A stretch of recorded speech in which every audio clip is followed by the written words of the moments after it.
Yellow guys, selamat datang kembali di Pojok Seram. Hari ini gue akan menceritakan film dari tanah air kita sendiri yang berjudul Pengabdi Setan. Udah nggak asing tentunya ya? Yuk kita mulai. Tahun 1981, seorang gadis bernama Rini bertemu dengan seseorang di sebuah perusahaan untuk menanyakan royalti dari hasil karya ibunya dulu. Tapi sayangnya dia menelan kekecewaan ketika pria itu mengatakan bahwa semua kewajiban dari perusahaan itu sudah dibayarkan. Ditambah ibunya sudah tidak lagi eksis karena sakit lebih dari 3 tahun dan sudah tidak seterkenal dulu. Dia pun berjalan pulang kembali ke rumahnya dan memberitahukan kepada ayahnya bahwa dia tidak mendapatkan hasil yang diharapkan. Intinya mereka membutuhkan biaya untuk menebus rumah yang telah digadaikan. Dalam rumah itu tinggal seorang nenek, ayah, ibu, Rini, dan ketiga adik laki-lakinya. Suara lonceng berdenting yang artinya ibunya yang sedang sakit membutuhkan sesuatu. Rini segera menghampirinya. Dia menanyakan apa yang ibunya butuhkan. Tiba-tiba ibunya membunyikan lonceng dengan panik sambil melihat ke atas dengan ekspresi wajah yang ketakutan. Tapi tak tampak ada siapapun di atas sana. Ibunya kini kembali tenang. Rini pun keluar kamar. Tony, adik Rini, menghampiri ke dapur dan sedikit berbincang dengan kakaknya. Tiba-tiba lonceng berbunyi lagi tanda ibunya memanggil. Tony pun mengunjungi ibunya dan menyisir rambut ibunya. Tiba-tiba jendela yang berada di belakangnya terbuka. Tony menutupnya kembali. Ekspresi wajahnya seperti kaget akan sesuatu. Tony mengatakan kepada ibunya besok dia akan mencarikan obat supaya rambut ibunya tidak rontok lagi dan pergi. Dalam hati, Bu, sebenarnya gue takut dengan kejadian barusan ditambah lagi lihat muka ibu yang horor. Durhaka. Rini tak sengaja lewat dan melihat pintu kamar ibunya terbuka. Dia melihat ayahnya yang sedang duduk di samping ibunya dengan mengatakan sesuatu. Malam harinya, ketika semua orang sedang tertidur, lonceng itu kembali berdenting. Rini pun berjalan menghampiri ibunya dan melihat ibunya berdiri di depan jendela. Dia memanggil ibunya dan bertanya, "Ibu sudah bisa bangun?" Tidak ada jawaban, dia pun mendekati sosok ibunya dan ketika dia hendak menyentuhnya, lonceng tiba-tiba terdengar dan dia melihat ibunya yang asli masih diranjang sambil mendentingkan lonceng seperti ingin mengatakan sesuatu. Sosok yang menyerupai ibunya pun pelan-pelan memalingkan wajahnya sambil nyengir dan Rini pun terbangun dari tidurnya.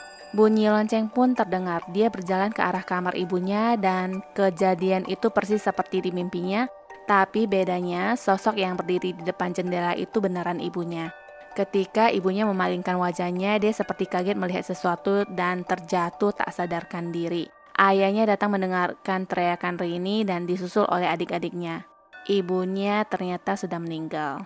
Keesokan harinya jasad ibunya pun dimakamkan. Malamnya ayah mereka mengatakan kepada Rini dan Tony besok dia akan keluar kota untuk mencari nafkah.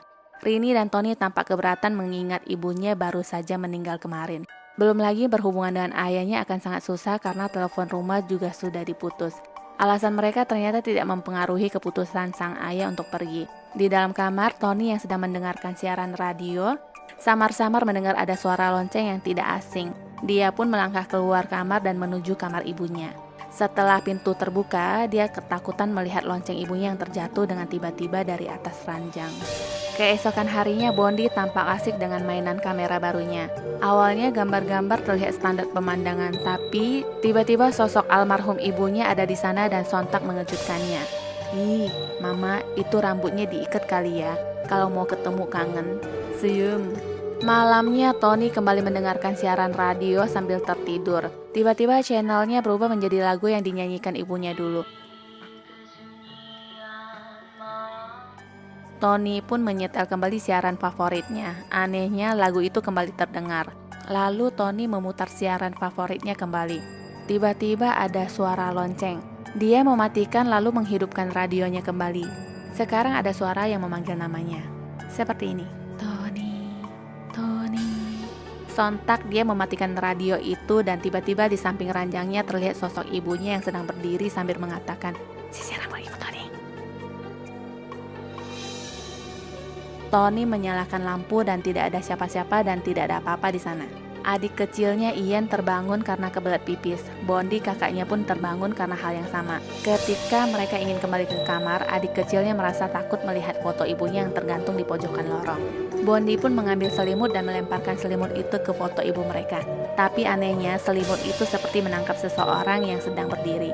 Mereka membalikkan badan dan makhluk dalam selimut itu malah mengejar mereka.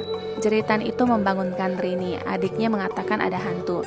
Nah, sekarang selimut itu terlihat normal menggantung di bingkai foto ibu mereka. Keesokan harinya, Tony berziarah ke makam ibunya dan menguburkan sisir serta lonceng ibunya di sana. Bu, ini sisir dan loncengnya. Kalau rambut kusut nyisir sendiri.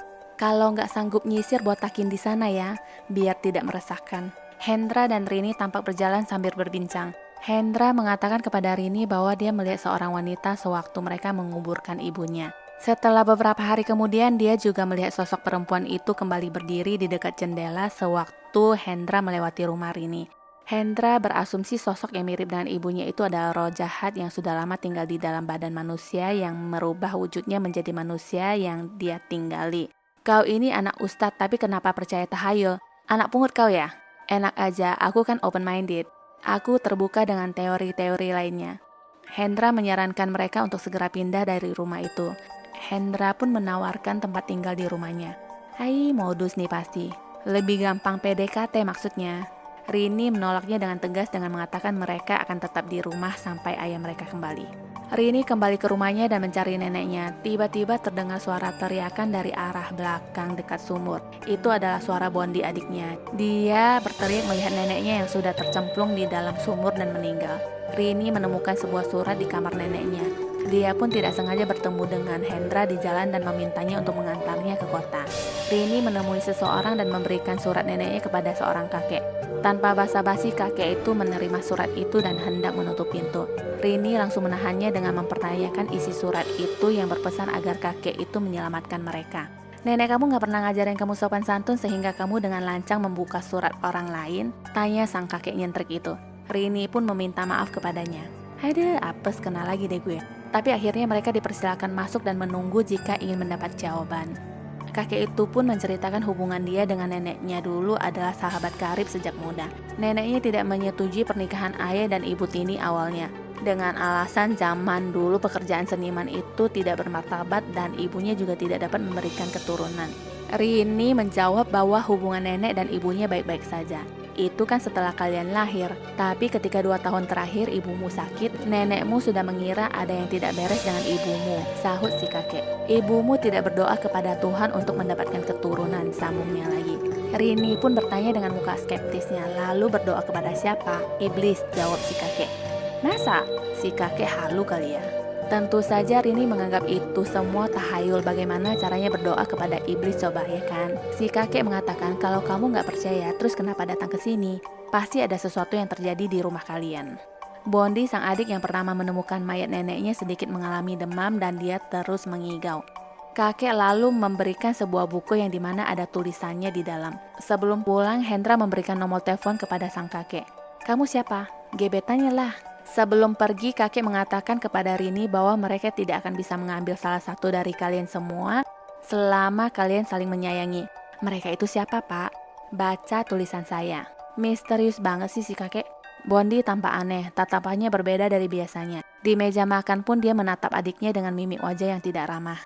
Dalam tidurnya, Bondi seperti mengigau dan memperagakan bahasa isyarat dengan tangannya. Setelah itu tiba-tiba dia sudah berdiri di samping Ian adiknya. Abis itu dia balik lagi tidur.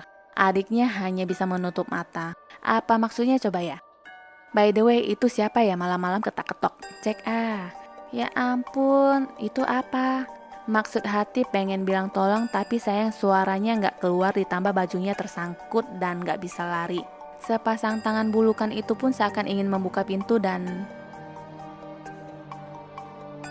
belum berhasil. Keesokan harinya, Rini menyadari adiknya Ian tidak berada di kamar. Rini dan Tony pun berkeliling rumah mencarinya. Rini seperti mencurigai sebuah box di samping rumahnya. Benar saja Ian ada di dalam dan sedang tertidur. Tony menanyakan buku yang kakaknya dapat dari si kakek itu. Berbeda dengan kakaknya, Tony lebih merasa tertarik untuk mencari tahu isi dari buku itu. Tony pun menceritakan isi buku itu kepada Rini yang dimana diceritakan bahwa ada sebuah sekte pemujaan setan yang bisa mengabulkan permohonan untuk mendapatkan keturunan dengan catatan anak terakhir harus diserahkan jika sudah berumur 7 tahun. Tony berasumsi ibunya mungkin mengikuti sekte tersebut dan tidak rela memberikan mereka semua sehingga dia terus melahirkan sebelum anaknya berumur 7 tahun dengan perbandingan umur-umur mereka yang masing-masing berjarak 6 tahun.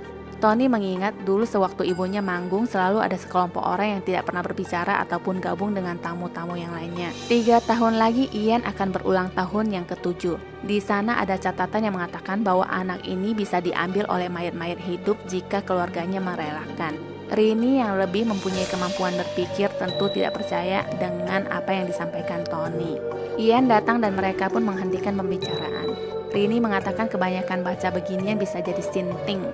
Dia pun pergi dan membuatkan makanan untuk adiknya. Kursi roda neneknya tiba-tiba bergerak maju dan sekilas di kaca lemari terlihat ada sesosok bayangan neneknya di kursi roda. Tetapi ketika Rini berbalik melihat kursi roda itu ternyata tidak ada siapa-siapa di sana. Rini pun memanggil Pak Ustadz dan menceritakan bahwa dia telah melihat neneknya. Pak Ustadz mengatakan bahwa orang mati itu tidak mengganggu. Yang mengganggu itu makhluk lain yang mencoba menyerupai orang yang kalian kenal agar kalian terpecah belah. Pak Ustadz lalu berpesan kepada mereka untuk selalu sholat dengan khusyuk agar terhindar dari gangguan makhluk-makhluk tak kasat mata. Malamnya ketika Rini sedang berwudu, sekilas dia seperti melihat sosok seperti ibunya berdiri di dekat sumur. Dia di sana. Ntar ya, tunggu gue sholat dulu. Kita lihat aja nanti masih berani kagak lo mejeng sana sini di rumah orang. Pintu kamar Bondi dan Ian tiba-tiba terbuka. Ian menutupnya kembali. Rini yang sedang sholat diintip oleh sosok makhluk gak jelas itu. Ian yang ketakutan membuka sedikit selimutnya dan melihat makhluk dengan rambut panjang tergerai sedang berada di atas kepala Bondi. Kembali ke Rini yang sedang sholat. Kini makhluk itu sudah duduk manis di belakangnya. Gak kena, gak takut, masih bisa seliwiran sana sini. Hei, lihat sini. Budak ya, dipanggil gak nyahut. Ke depan Rini kaget melihat sosok hantu itu dan anehnya lagi mukena itu seakan susah untuk dilepas dan hantu itu menyelip masuk ke mukena. Rini membawa adik-adiknya ngungsi ke rumah Pak Ustadz. Hendra mendapatkan telepon dari si kakek dan mengatakan ada yang ingin dia bicarakan. Dia berangkat sendiri karena Rini harus menjaga adik-adiknya. Sampailah dia di rumah kakek. Kakek memberikan sebuah amplop dan dia berpesan untuk memberikannya kepada Rini. Hendra bertanya apa isi tulisannya. Hendra merasa berhak tahu karena dia sedang menolong Rini. Aduh nih bocah, lihat dia datang sendiri aja udah bikin sakit mata. Ditambah lagi sotonya keluar sekarang. Si kakek memutar sebuah lagu dan tampak menjelaskan sesuatu ke Hendra. Setelah itu Hendra pun pulang. Tidak lama setelah itu, seorang yang mengaku tukang pijit datang dan memaksa untuk masuk. Dalam perjalanan pulang itu, Hendra mengalami kecelakaan. Dia dibawa pulang oleh beberapa orang dalam keadaan tidak sadarkan diri. Rini memungut sebuah amplop yang terjatuh ke lantai dari jaket Hendra. Ternyata Hendra tidak dapat bertahan dan meninggal. Malamnya, Rini yang tertidur mendadak terbangun mendengar suara jendela yang terbanting. Rini menghampiri jendela itu dan melihat ada yang berdiri di luar dan tiba-tiba menghilang. Ketika dia ingin menutup jendela, tangannya seperti ditarik oleh seseorang dari luar. Tony dan Ian pun datang membantu. Pak Ustadz menutup pintu ketika melihat kejadian itu seolah dia tidak melihat apa-apa. Mungkin ada rasa kecewa di hatinya soal kematian anaknya dan secara tidak langsung menyalahkan Rini dan adik-adiknya. Mereka pun berlari keluar dan bertemu dengan ayah mereka yang mendadak pulang tapi tidak menemukan mereka di rumah. Sesampainya di rumah, ayahnya tampak menangis sedih dan mengatakan kepada mereka untuk berberes besok karena mereka akan pindah keluar kota. Rini menghampiri ayahnya untuk menanyakan beberapa hal. Di waktu yang sama, Tony mengantarkan Ian ke kamar kecil dan tiba-tiba pintunya tertutup dengan sendirinya. Teriakan Tony menghentikan percakapan Rini dan ayahnya. Ketika ayahnya berhasil mendobrak pintu itu, Ian terlihat jatuh ke sumur. Ayahnya pun loncat ke sumur dan mendapatkan Ian. Ketika ayahnya naik dengan bantuan tali, tampak sesosok wanita muncul dari sumur. Sadako kali ya? Di luar tampak beberapa orang datang menuju ke rumah mereka. Mau apa kalian? Sembako habis, cek toko sebelah. Rini lalu membanting pintunya. Orang-orang itu masih berdiri di luar. Kursi roda nenek bergerak dan terlempar ke arah mereka. Rini, Tony, dan ayahnya terkunci di suatu ruangan. Angin bertiup kencang. Ian masih bertahan dengan berpegangan di daun pintu, sedangkan Bondi bertahan di balik tiang. Di belakang tampak seseorang sedang berdiri. Bondi akhirnya memutuskan untuk menolong Ian dan pintu di belakang itu tertutup dengan sendirinya dan menghalau penampakan sosok gak jelas itu. Pintu yang terkunci tadi kini terbuka. Ayahnya mengambil sesuatu dari dapur dan keluar menghadapi orang-orang yang masih berdiri di luar. Ayahnya mengatakan tidak ada yang boleh mengambil anak-anaknya. Dia tidak akan rela. Mereka pun tak ada yang merespon, hanya berdiri diam. Tony pun menarik ayahnya untuk masuk. Orang-orang misterius itu tampak membuang sesuatu dari genggamannya dan tidak ada yang terjadi setelah itu. Keesokannya mereka pun bersiap untuk pindah. Waktu berlalu, mobil nggak datang-datang. Yang datang kini adalah Pak Ustadz yang ingin mengucapkan selamat jalan kepada mereka. Pagi menjelang sore dan sekarang sudah malam. Mobil jemputan tak kunjung tiba. Mereka pun berencana untuk nginep 1 malam lagi dan pergi besoknya. Pak Ustadz pun meminta izin untuk tinggal di sana lebih lama karena dia merasa kesepian di rumah. Setengah jam lagi Ian akan berulang tahun. Listrik tiba-tiba padam. Rini pun menyalakan lampu minyak untuk menemani tidurnya.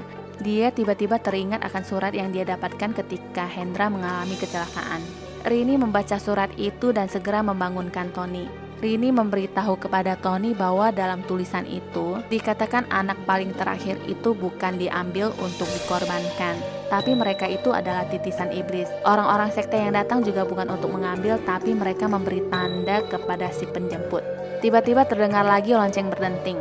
Mereka membuka sedikit pintu kamar dan melihat sosok yang menyerupai ibunya sedang menaiki tangga dan kini sudah berada di atas.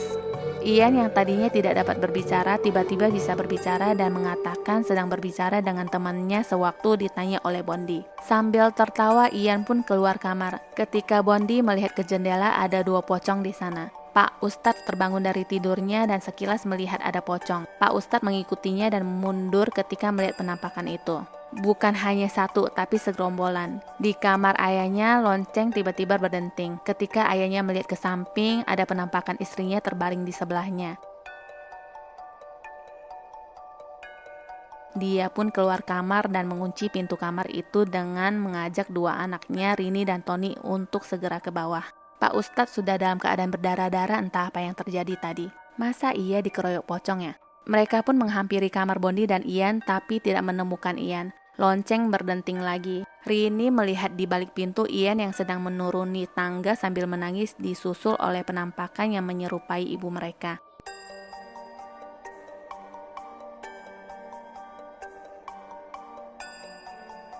Lagu ibunya kembali terdengar. Mereka semua keluar dan melihat Ian yang melambai dari kejauhan bersama orang-orang sekte dan perempuan yang seperti ibu mereka sambil memanggil ayahnya ke sana.